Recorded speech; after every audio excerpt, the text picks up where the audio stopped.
पिछले एपिसोड में हमने देखा था कि लिली का बनाया हुआ जो स्कल्पचर था वो बहुत ज्यादा ऑक्शन में महंगा जा रहा था। सारे लोग उसमें बोली लगाना चाह रहे थे, लेकिन सबसे ज्यादा जो बोली लगाती है वो डालिया लगाती है और 12 महीने लगाकर वो उसको खरीद चुकी थी ताकि कोई दूसरा उसको खरीद कर डिस्ट्रॉय ना कर दे। वो लिली की एक निशानी के तौर पर उसको खरीदना चाह रही थी, जिसमें वो कामयाब रही। तो ऑक्शन से मिले जो पैसे थे उससे लिली अपनी वो स्लॉटर स्वॉर्ड हासिल करता है जो कि उसके फैमिली की स्वॉर्ड थी और उसको लेने का उसका सपना था। उसको लेकर वो अपने फादर के पास जा रहा था ताकि वो अपने फादर को स्वॉर्ड दिखा सके, लेकिन दिक्कत ये हो जाती है कि उसके फादर अब मर चुके थे। दुश्मन ने उनके ऊपर अटैक किया और उनकी जान ले ली। उसको ये भी पता चलता है कि दुश्मन में जो सबसे पहला इंसान है वो है ड्यू पीटरसन और किसी भी तरह से उसको लिली को मारना है, तभी जाकर वो बदला पूरा कर पाएगा अपने पेरेंट्स का। इस वजह से लिली का दिमाग खराब हो चुका था, जिसके बाद यहाँ से ये एपिसोड शुरू होता है। तो इस एपिसोड की शुरुआत में जैसे ही अब फ्यूनरल के अंदर ड्यूक पीटरसन आया हुआ था, लिली का दिमाग खराब हो जाता है। वहीं पर अपनी पावर को एक्टिवेट करते हुए उसको मारने वाला था, लेकिन ओल्ड मैन के कहने की वजह से वो अपने गुस्से को शांत कर लेता है। इसके बाद पीटरसन जो था वो यहाँ पर फ्यूनरल के अंदर जो प्रार्थना वगैरह करते हैं वो झूठी प्रार्थना करके लिली से आकर कहता है कि लिली उदास होने की जरूरत नहीं है, कभी भी तुम्हें ऐसा लगे ना कि तुम्हें मेरी जरूरत है तो बस मेरे पास आ जाना, मैं तुम्हारी वो चीज में मदद करने के लिए तैयार हूँ। तो लिली भी बड़े गुस्से में ही सही से कहते हैं कि ठीक है, जैसा आपने कहा मैं वो करूंगा। उसको पता था कि अभी सही टाइम नहीं आया इसके ऊपर अटैक करने का, अगर अभी उसके ऊपर अटैक करता तो दिक्कत बढ़ जाएगी, उसको सही मौके का तलाश करना पड़ेगा, उसके बाद तो वो उसको टुकड़ों टुकड़ों में काट ही देगा। इसके बाद वहां पर डालिया भी आकर पहुंच जाती है, वो भी इस फ्यूनरल के अंदर आई हुई थी और यहाँ पर आने के बाद वो भी प्रार्थना वगैरह करती है और लिली से कहती है कि मैं तुम्हारे साथ हूँ, परेशान होने की जरूरत नहीं है। जिसके बाद यहाँ पर मैजिस्ट्रेट भी आने लग जाते हैं और वो भी इस फ्यूनरल के अंदर शामिल हो रहे थे। यहाँ पर उन्होंने एक लिस्ट भी लेकर आया था जो कि जितने भी लिली के फादर ने अपने जिंदगी में काम किए ना, अच्छे और बड़े बड़े जो काम किए उन सभी की एक लिस्ट थी। तो यहाँ पर आने के बाद मैजिस्ट्रेट का जो साथी था वो सारी लिस्ट सुना रहा था और सभी को अच्छे कारनामे बता रहा होता है कि लिली के फादर ने अपनी जिंदगी में कितने सारे अच्छे काम किए, और ये बताते हुए वो यहाँ पर फ्यूनरल में प्रार्थना वगैरह कर रहा था। सारे लोग उस लिली के फादर की जो तारीफें थे वो सुनते हैं, उनको बहुत अच्छा लगता है। लिली के फादर को एक खास तरह का टाइटल भी दिया जाता है जो कि उसने इतने सालों तक इस किंगडम को आगे बढ़ाने में मदद की उसके लिए था, और टाइटल होता है earl of the kingdom. Lily के फादर के सम्मान के लिए उनको एक टाइटल दिया गया था। मैजिस्ट्रेट यहाँ पर लिली से भी कहता है कि लिली तुम्हें फिक्र करने की जरूरत नहीं, तुम्हारे फादर जो थे ना बहुत ही ज्यादा अच्छे इंसान थे, मैं तुम्हारा गम कम तो नहीं कर सकता लेकिन सिर्फ हिम्मत रखने का कह सकता हूँ, इसलिए हिम्मत रखो, सब ठीक हो जाएगा। इसके बाद धीरे धीरे करते हुए सारे लोग वहां से जाने लग गए थे। इसके बाद हम लिली को देख पाते हैं वो कुछ जरूरी सामान उठाता है, कुछ खाने पीने की चीजें उठाता है, क्रिस्टल लेता है और एक बुक लेकर वो बैग में भर रहा था। ओल्ड मैन देखकर हैरान था कि अबे लिली ये कर क्या रहे हो तुम, कहाँ जाने की और क्या करने की प्रिपरेशन कर रहे हो तुम। लिली अपने फादर वाली स्वॉर्ड उठाता क्योंकि उसके फादर के पास भी स्लॉटर स्वॉर्ड थी, लेकिन ओरिजिनल वाली नहीं थी, वो एक कॉपी वाली थी। तो लिली ने ओरिजिनल वाली तो अपने भाई को दे दिया, लेकिन अपने फादर वाली स्वॉर्ड को उसने अपने पास रख लिया था कि अब यही स्वॉर्ड लेकर जाऊंगा उस ड्यूक पीटरसन की गर्दन उड़ाने के लिए। और वहीं जाने की वो प्रिपरेशन कर रहा था, तभी उसको ऐसा लगता है कि यहाँ पर कोई ना कोई तो आ रहा है। इस वजह से वो चौंकने हो जाता है और देखता है तो उसको पता चलता है कि तो डालिया आई हुई है। तो लिली उसे कहता है कि डालिया तुम हो, ठीक है अंदर आ जाओ, तुम्हें क्या बात करनी है मुझसे। तो डालिया कहती कि बात तो कुछ खास नहीं करनी थी, बस मैं तुम्हें देखने के लिए आई थी कि तुम ठीक भी हो या नहीं हो, तुम परेशान तो नहीं हो ना, मैं बस वही चेक करने आई हुई थी। क्योंकि जब से मैंने तुम्हारे फादर के बारे में सुना ना तब से मुझे टेंशन हो गई, मुझे लगा कि तुम कैसे ये चीज बर्दाश्त कर रहे हो, तुम्हें ये बर्दाश्त नहीं हो रहा होगा ना, तुम्हारे कोई साथ है जो कि तुम्हारे साथ दे सके इस टेंशन को कम करने के लिए। तो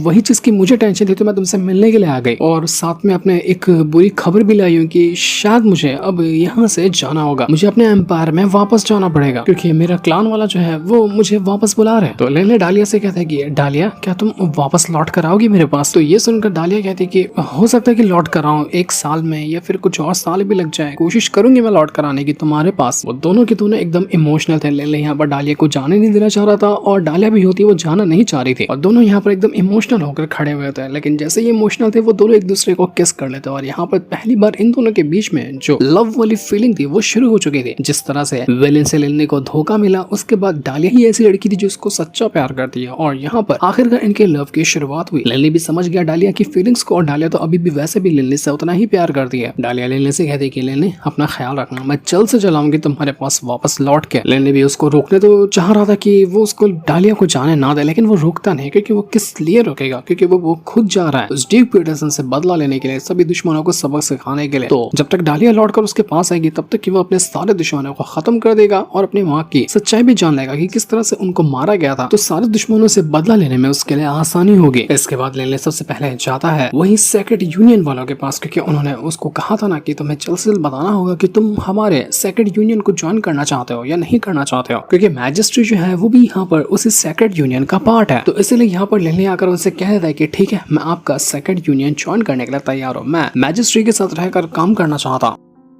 तो वो सेकंड यूनियन वाले कहते हैं कि कोई बात नहीं, हम तुम्हारे लिए कर सकते हैं, क्योंकि मैजिस्ट्री भी हमारे लिए एक बहुत ही अहम इंसान है और अगर तुम उनके साथ रहना चाहते हो तो इसमें हमें कोई दिक्कत नहीं होगी। लेकिन हाँ, वो हमने सुना है कि वो डार्क चर्च वाले जो है ना, वो भी तुम्हें कई बार ऑफर दे चुके हैं उनके चर्च को ज्वाइन करने का, तो तुम्हें इसके बारे में थोड़ा सा टेंशन नहीं हो रही कि वो लोग तुम्हें नुकसान पहुंचा सकते हैं। तो लिनली कहता है कि नहीं, मुझे उसकी कोई जरूरत नहीं है, मैं उसके लिए टेंशन में भी नहीं हूँ। इस सिटी से, यहाँ के लोगों से मेरा अपना एक लगाव जुड़ा हुआ है, तो जो मेरे अपने करीबी हैं मैं उनके ही साथ रहना चाहता हूँ। डार्क चर्च वाले कभी किसी इंसान से ना पहले कभी मिला था और ना ही वहाँ के किसी को मैं जानता हूँ ढंग से, इसलिए मैं उनको ऑफर एक्सेप्ट नहीं कर रहा हूँ। तो सेकंड यूनियन वाले कहते हैं कि चलो ये तो बहुत अच्छी बात है, तुम्हारा वेलकम है हमारे सेकंड यूनियन के अंदर। तो यहीं से लिनली जो था वो अपनी मेहनत को शुरू कर देता, मतलब वो अपनी थोड़ी पढ़ाई भी करता, थोड़ी और मेहनत करता, थोड़ा खुद को और स्ट्रॉन्ग बनाने के रास्ते पे निकल चुका था, ताकि जब मौका मिले तो उसके बाद वो ड्यूक पीटरसन की जान लेगा, क्योंकि अभी तो वो उसके डायरेक्ट नहीं मार सकता, उसको थोड़ी सी और तैयारी करनी पड़ेगी। इस वजह से वो अपनी तैयारी भी कर रहा था और धीरे धीरे करते हुए वो यहाँ पर अपना अर्नेस्ट एकेडमी के अंदर ग्रेजुएशन भी कंप्लीट कर लेता है। वो अपना ग्रेजुएट हो चुका था अर्नेस्ट एकेडमी से। लेने ने सेकंड यूनियन इसलिए ज्वाइन किया था क्योंकि ड्यूक पीटरसन जो है ना, वो भी सेकंड यूनियन का पार्ट है, जैसे उसका भाई पार्ट है मैजिस्ट्री जो है वो, तो वो ड्यूक पीटरसन भी सेकंड यूनियन का ही पार्ट है। तो सेकंड यूनियन में रहने के बाद लिन ये पता करना चाह रहा था कि कौन कौन लोग ड्यूक पीटरसन के साथ हैं, ताकि वो एक बार के अंदर सारे दुश्मनों की वाट लगा दे। जितना वो ड्यूक पीटरसन के बारे में जानेगा उतना ही ज्यादा वो उसके और ज्यादा साथियों को जान सकता है, क्योंकि उसके पेरेंट्स को मारने में एक अकेला ड्यूक पीटरसन साथ ही नहीं था, उसके और भी कई सारे लोग साथ शामिल थे उसके। तो लिनली हर एक इंसान का पता लगाना चाहता। तो जैसे ही ग्रेजुएट हो गया था लिनली, तो उसके बाद जो टाइटल उसके फादर को दिया गया था ना, अर्ल ऑफ द किंगडम, तो वो टाइटल अब यहाँ पर लिनली को दिया जाता है। उसको एक रिस्पेक्ट दी जा रही थी और यहाँ पर इस पूरे एम्पायर का एक मैजिशियन की तरह लिनली को रखा गया था, जहाँ का लॉर्ड है वो मैजिस्ट्री, और उसी लॉर्ड के महल के अंदर लिनली एक मैजिशियन की तरह रहेगा। ड्यूक पीटरसन लिनली से कहता है कि लिनली, तुम्हें कांग्रेचुलेशन इस टाइटल को हासिल करने के लिए। तुम्हारी फैमिली जो इतनी कमजोर होती जा रही थी, तुम्हारी फैमिली जो खत्म होने की कगार पे पहुंच चुकी थी, आज तुम्हारी बदौलत तुम्हारी फैमिली का नाम देखो हर तरफ गूंज रहा है, हर तरफ तुम्हारी लिनली बरूच फैमिली के नाम चल रहा है, क्योंकि तुम्हारी फैमिली है बरूच फैमिली, तो उसका भी नाम अब रोशन हो रहा है। और ये सब सिर्फ तुम्हारे दम की वजह से हुआ, तुमने अपनी हिम्मत और ताकत दिखाई तभी जाकर तुम ये कर पाए, और मैं इसके लिए काफी ज्यादा खुश हूँ। तो लिनली कहता है ड्यूक पीटरसन से कि मैंने एक बहुत ही बढ़िया वाली शराब का बंदोबस्त किया है आपके लिए, तो क्या आप मेरे साथ वो पीना चाहेंगे? तो ड्यूक पीटरसन भी कहता है कि कोई बात नहीं, ये तो बहुत अच्छी बात होगी, चलो एक साथ मिलकर पीते हैं। तो ये दोनों बातें करते हुए वहां से आगे बढ़ चुके थे। पीटरसन तो खूब तारीफ करता है लिनली की, तो कि तुम बहुत ज्यादा कमाल के, आगे चलकर तुम इतने काबिल बन जाओगे ना कि शायद मैं भी तुम्हारे कभी मुकाबले में नहीं आ पाऊंगा। अभी भी मैं तुम्हारे मुकाबले का नहीं, तुम मेरे से ज्यादा आगे तो अभी निकल चुके हो। धीरे धीरे तुम इतने स्ट्रॉन्ग हो जाओगे कि मेरे भाई के लेवल पे आ जाओगे तुम। जिस तरह से वो मैजिस्ट्री बना हुआ है उतनी ही पावर तुम्हारे पास भी होगी। लेकिन लिनली को यहाँ पर एक चीज का डाउट लगा था, वो यहाँ पर ड्यूक पीटरसन से कहता था कि आपको तो मैंने यहाँ पर अकेले शराब पीने के लिए बुलाया था, आप तो पूरी सोल्जर की आर्मी लेकर आ गए, इतने सारे लोगों को लेकर आप घूमते हो, क्या आपको मुझ पर भरोसा नहीं है कि मैं आपकी जान ले लूंगा? आपको ऐसा लग रहा है क्या इस वजह से आप पूरी आर्मी को उठाकर लेकर आ गए अपने पीछे? तो ड्यूक पीटरसन कहते हैं कि अरे नहीं नहीं लिनली, ऐसी बात नहीं, तुम्हें पता है ना, मैंने तो अभी तुमको बताया कि मैं तुम्हारे जितना भी स्ट्रॉन्ग नहीं, मैं बहुत ही ज्यादा कमजोर हूँ, तो मुझे ऐसे लोगों की जरूरत पड़ती है ताकि कोई मुझ पर हमला ना कर दे। अब इस किंगडम का मैं भी इतना इंपॉर्टेंट कैरेक्टर हूँ, तो मेरे ऊपर एनी टाइम खतरा बना रहता है, तो इसलिए जहाँ पर भी मैं जाता हूँ, अभी यहाँ पर मैं तुम्हारे डर की वजह से सिपाहियों को नहीं लाया, बल्कि आसपास कोई दुश्मन हो सकता है जो मुझे मारने की कोशिश करे, उसके डर से सिपाही को लेकर आया हूँ। तो लिनली कहता है कि अच्छा ऐसी बात है, तो ठीक है, मैं यहाँ पर आपको ना सिर्फ शराब के लिए नहीं बल्कि आपसे कुछ और खास बात पूछने के लिए भी बुलाया हूँ। मेरे दिमाग में वो बात काफी टाइम से चल रही है, मैं सोचा था कब आपसे पूछूं, लेकिन अब लगता है कि उसका पूछने का टाइम आ चुका है। तो ड्यूक पीटरसन कहता है कि हाँ हाँ पूछो ना, तुम मुझसे क्या पूछना चाहते हो? तो यहाँ पर लिनली कहता है कि अच्छा तुम मुझे बताओ कि आज से करीब 14 साल पहले क्या तुमने किसी प्रेग्नेंट महिला को पकड़ा था जो एक बहुत ही छोटे से बच्चे को ली होगी? तो ड्यूक पीटरसन कहता है कि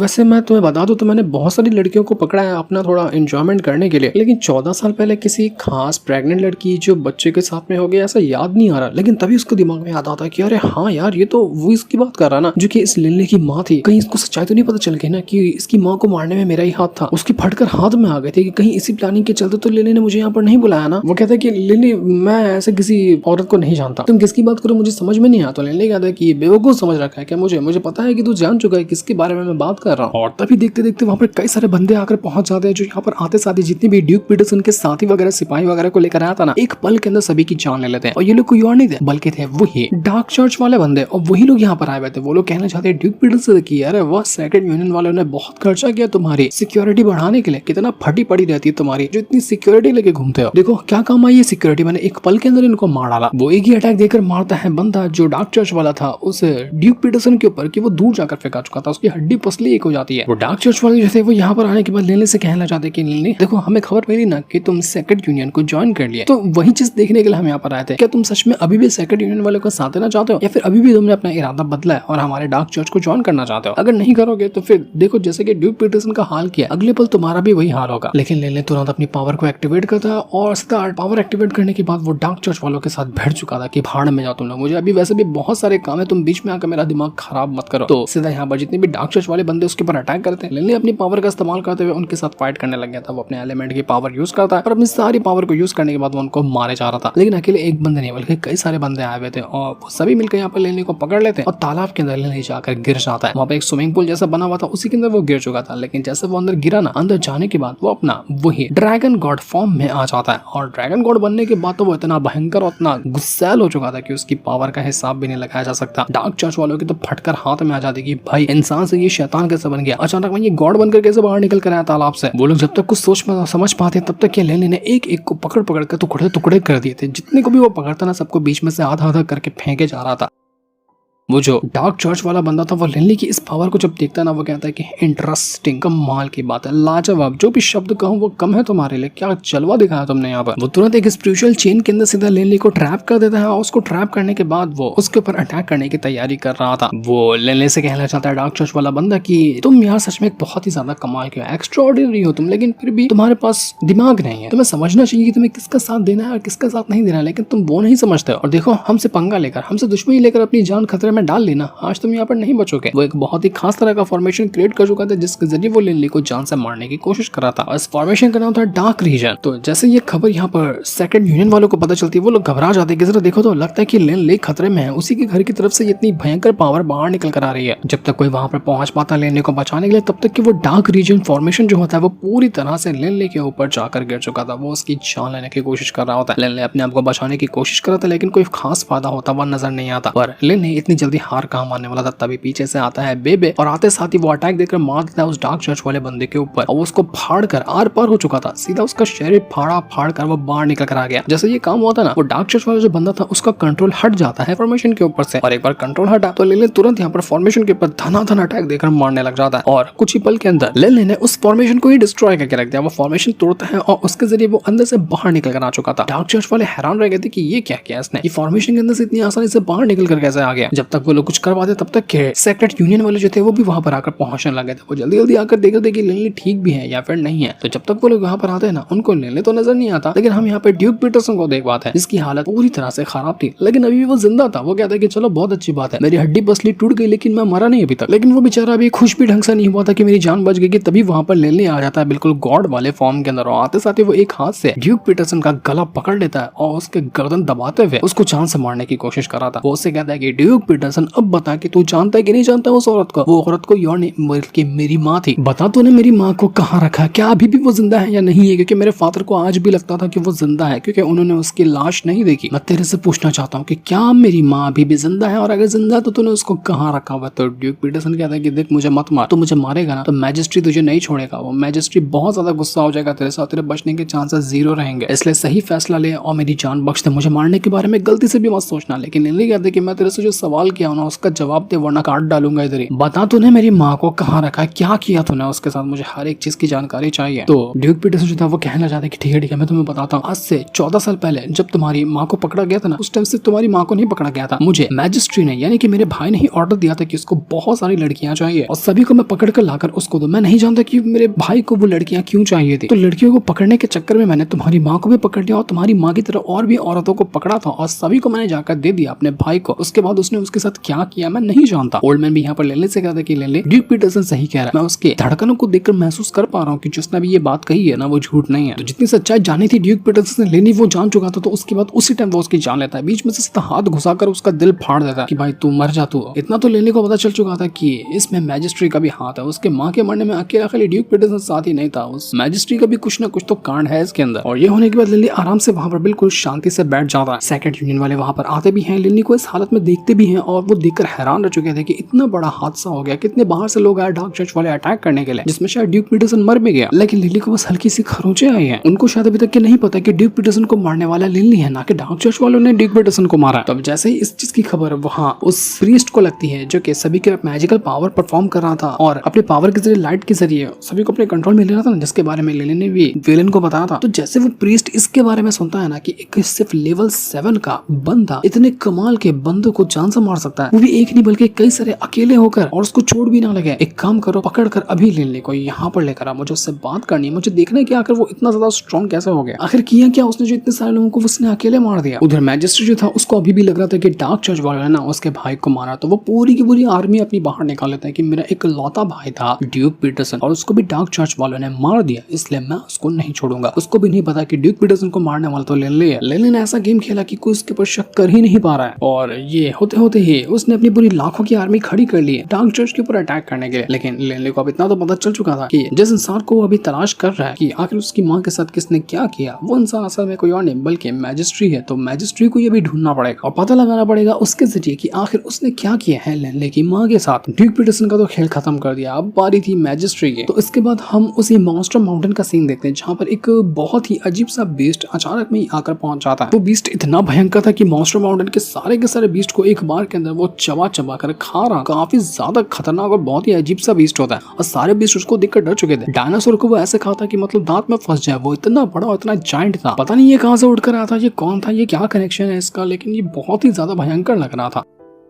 पूरे के पूरे मॉन्स्टर माउंटेन के ऊपर एक दहशत मच जाती है। सारे बीस्ट एकदम उनकी रूह कांप गई थी इस चीज को देखकर कि इतना भयंकर मॉन्स्टर कैसे आ गया। वो जैसे मुंह खोलता है ना, सारे के सारे बीस्ट अपने आप उसके मुंह के अंदर जाकर घुस जाते हैं और एक लाखों बीस्ट को एक बार में खाने के बाद वो लंबी सी डकार भी मार लेता है। तब हम देख पाते हैं कि ये बीस्ट ना खाली बीस्ट नहीं था बल्कि इसके ऊपर एक दूसरा बंदा बैठा हुआ था और यही बंदा होता है जो कि इस बीस्ट को कंट्रोल कर रहा था। इसी के कंट्रोल करने की वजह से यहाँ पर वो बीस्ट इतना ज्यादा भड़का हुआ था और सारे के सारे लोगों के ऊपर अटैक कर रहा था। वो जो बंदा यहाँ पर होता है वो कहने लग जाता है कि फाइनली आखिरकार मैं इस चुंगल से बाहर निकल कर आ गया, और बाहर निकल कर आने के बाद मेरे सामने ये यूलान कॉन्टिनेंट मौजूद है। क्या खूबसूरत जगह है। तो अब यहाँ पर इसकी वाट लगाने का टाइम आ चुका है। जितने भी बीस्ट को उस बंदे के बीस्ट ने खाया था ना, वो उसके अंदर से बाहर निकल कर आने लग जाते हैं और एकदम अजीब सी पैट बनकर बाहर निकल कर आए थे जो कि अब उस बीस्ट के गुलाम हो जाते हैं। मतलब वो जो बंदा था उसका जो बीस्ट था ना, वो बाकी सारे बीस्ट को खाने के बाद उनको अपना गुलाम बना चुका था। वो बंदा कहने लग जाता है कि इस बार मैं उतना अनलकी नहीं रहूंगा जितना कि मैं 5000 साल पहले था। उस टाइम तो बहुत